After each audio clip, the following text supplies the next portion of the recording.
Hello friends, welcome back. Now we have seen how to configure the network and the storage, the basics basically. So we have not covered obviously the advanced network and storage configuration, but some basics about the network and storage configuration for the ESXi server. Now in this lecture, I am going to show you how to install the vCenter, VMware vCenter server inside our ESXi. So the ESXi server will be served as the virtualized environment, and on that I'm going to install the vCenter server appliance. So there are two ways you can install. You can install there is a Windows version obviously, and there is a Linux version of the vCenter server you can install. So there is a Linux appliance available as the vCenter server. So this one is, you can download that, and this is the VMware vCenter server appliance. This is a Linux appliance. So this is ISO image. To install this inside the vCenter server to create a VM, what you can do is just mount this ISO image, and once you mount that, you'll find there is a vcsa setup.html file. So this is VMware vCenter server appliance setup, right? This is one, and HTML, just you have to double click on this, and what it will do is it will try to give a console install and upgrade. And this one, how it will come to beforehand, what you have to do is there is a CLI installer. Okay, so here vcsa deploy.exe, this is the file you have to execute. Okay, sorry, this is the file which you have to execute, VMware vCenter integration plugin for your browser. Once when you install that plugin, then only this particular page will appear, otherwise simply will not. So what you have to do is double click this one, and you can install it, go forward and install, but I have already installed this. That's why I could see. Once you finish the installation, yes, you see just I'm reinstalling. So you can basically go click next, and here now it is asking remove. What you can do is it will initially ask the install, and you can go forward and install it. Okay, once you install, then go back and just double click. This is a HTML file, just a web page. Double click on it, and this is the plugin which we installed. It is a browser plugin. Now this is appearing here, and just go forward and click that. Once you click the license agreement, accept, next. Now here, if you can give the FQDN IP address, right? So what we have, the FQDN, we have not given anything here, just because my base OS, which I'm running the Windows, it is not having a DNS server directly connecting to my DNS which I'm running here. I'm not taking the risk of first my base VM itself depend on ABS. It will be a kind of circular dependency. So I don't want to do so don't worry about the FQDN, but do about 192.168.0.5. This is the IP address of the ESXi host. That means the ESXi which we have actually installed, this is the IP address. This is 5.05. So this is the IP address. Give the username as root, password. Okay, and next. So this will first validate. It is validated. Same thing. The certificate warning. Yes.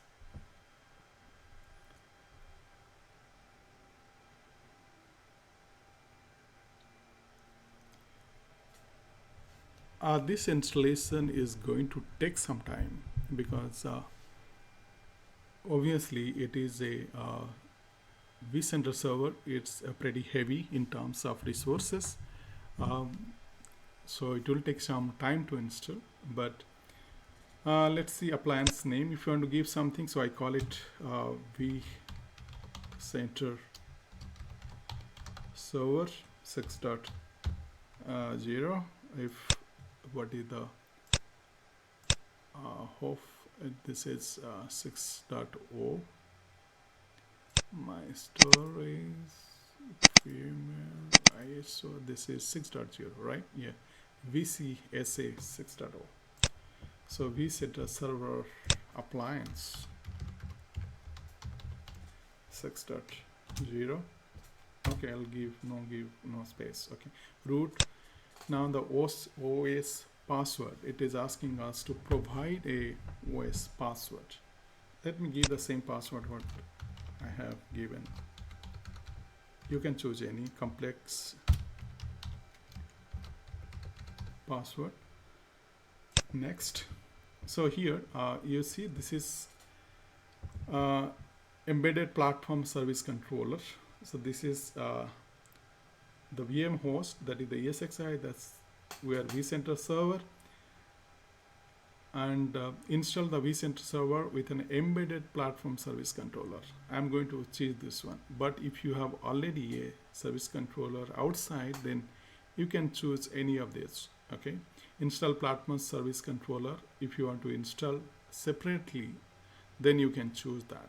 Or if you have already a vCenter servers, install vCenter server, and just so these are the two components you can install separately, which I don't want. If you that will actually differentiate, and it will create two separate VMs you can do actually if you have, and you can install two separate appliances.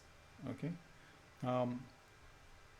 we can do that later, but as of now I am running on one. Install the vCenter server with an embedded platform service controller. Okay, that means everything in the same VM. Next. Now create an SSO domain. I don't have a SSO domain, so I'm creating one now. Create a new SSO domain. Okay, new one. So vCenter username is administrator. The password, let me put the same everywhere.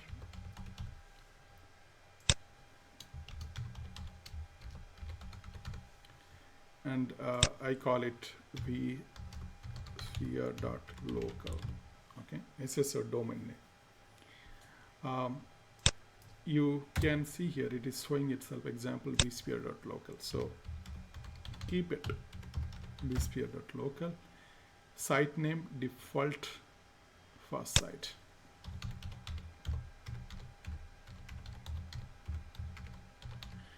Default first site, that's all. Before proceeding, make sure sign-in domain name is different than your active domain.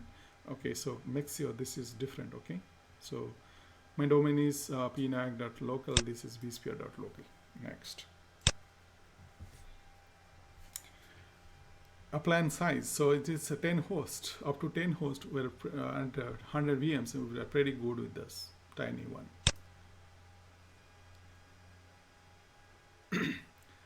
Okay, so we now, you will see here we have two storage. So I'm going to install on the second storage, which is 240 gig. I'm going to choose that one as my storage, and enable thin disk mode. That means the thin disk and thick disk. That means thin. What is thin disk? The VM will be take only how much data is currently used. That much storage will be utilized. Though from the VM it will appear that all the storage it has been allocated, but in the storage layer, if you see that the exact storage how much is currently utilizing, till it will be only showing that from the, so it is a saving of storage, and it will go on increasing as you go on utilizing the storage from the VM, but it will be a bit slower than if you choose to be thick, or that every whole storage is allocated how much you are asking at once, then that is thick. So I am enabling thin here, so that I don't want to utilize all the, because I don't want to utilize my whole disk. Next.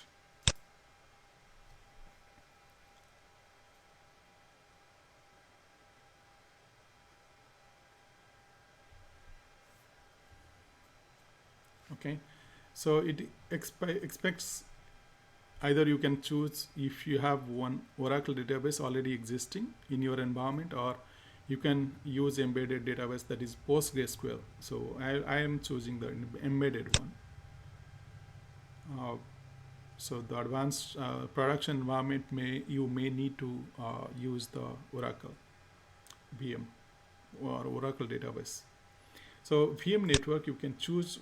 You see here we have now, if you remember, I created another. So well, I'm selecting the first one.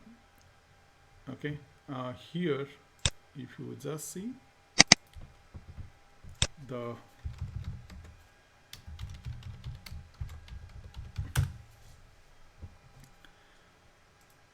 so the same thing, it is whatever we now load, it is now the configuration networking. You see this is the vSwitch 1 and 2, so there are two switches, and if I choose actually another networking, I just for okay, I'm not choosing anyone, just 3 finish. It will be now 3 networks. Let me remove one from here. Network, edit, sorry, this is remove here, yes, click. Still I'll be, because one is anyway connected, so one, this will be properties. I'll add a, I'll remove and add the one, vmnic 1, yes, next, finish. So one is created, I'll remove the 2 and put that close. So here 0, 1 and 2 will be add the 2, next, finish, close. So you see now 0, 1 and 2, all the 3 are connected to 3 different switches. So here if you go back, possibly, if, let me check if all the 3 appearing, it has to refresh. Go back, possibly I should able to, no, it has to be refreshed obviously. So maybe you have to restart the embedder, like the plugin, which I don't want to do it, but well, it should. So I won't do that, because it has to be restarted again. So 1, 2, 3, it will be visible here. Okay, so let me choose the VM network. You see the name here, this is the VM network, and this is VM network 2, and this is VM network 3. So here VMware or VM network 2 are available, 3 is not, because this is just now I created. Network type static, and network address, and the FQDN or the IP address. So you can choose the network address, that is 192.168.0.0, that's /24 invalid IP. Okay, this is the network, let it be. And 192.168 system name or IP 0. I call it, let it be 3 network ports, and to give 3 different things, and this is 5, 6, 7 and 8, and this is, let me put 8 invalid IP. Wait,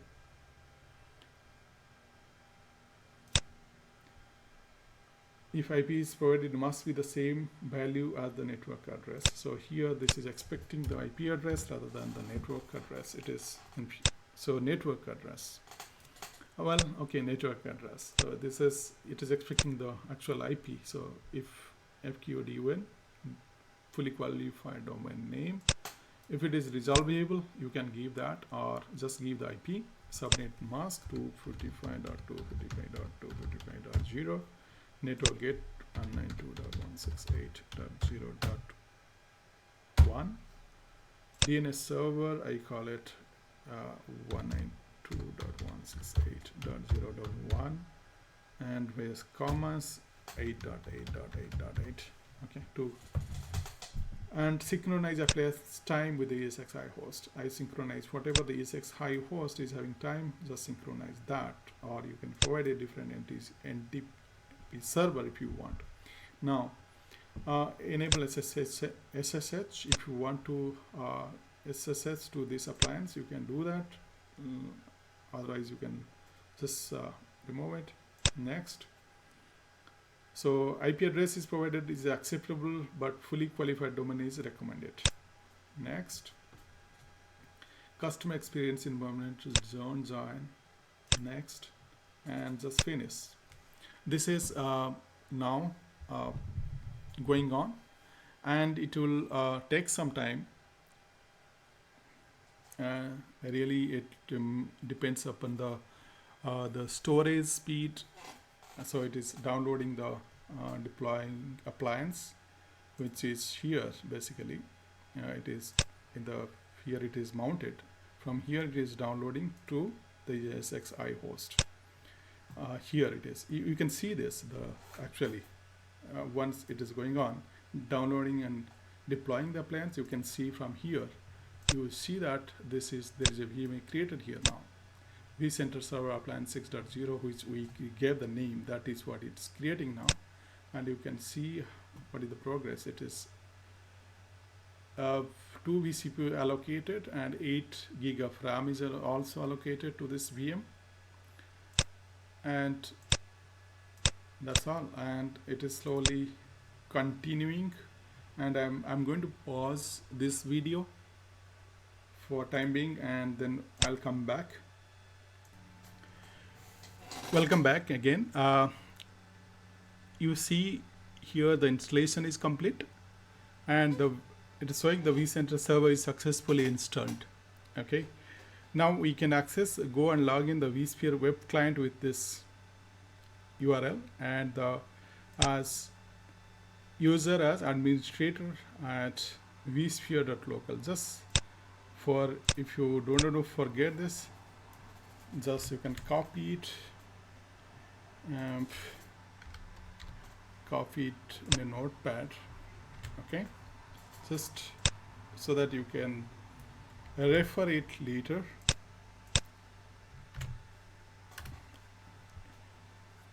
It's a private. Go to advanced, proceed. Okay, this is the IP address, and now it is running the vSphere web client, right? And you can check what is you have to use the single sign-on which we did set up. The user ID administrator.vsphere.local. This is the single sign-on domain, vsphere.local domain, and you have to use that as the user, and password which we have given. Login. So it is now logging in using the single sign-on that is embedded inside the vCenter server. Okay, so you can see that this is with the vSphere client, which is now connected to the ESXi server. You see this is the vCenter appliance which is running here, and the IP address is this, and you can see, in fact, you can see the console of this VM, which is the vCenter server. This is the console for that, right? So this is the appliance. vCenter server appliance is running here, and in fact you can customize. You can customize, but at this point I don't want to do it because it has been already done. Just forget it. For you, whatever you want to do now, we have to do from this console. Okay, you see now, and this go forward and close this the installer web page. Just close it, so that now we are done with that, and we have just installed it. In my next video I'm going to show you how to configure the vCenter server and create a cluster, who create a data center and add a host to the vCenter server and all those stuffs. And that I'll cover in my next video. Thanks for watching.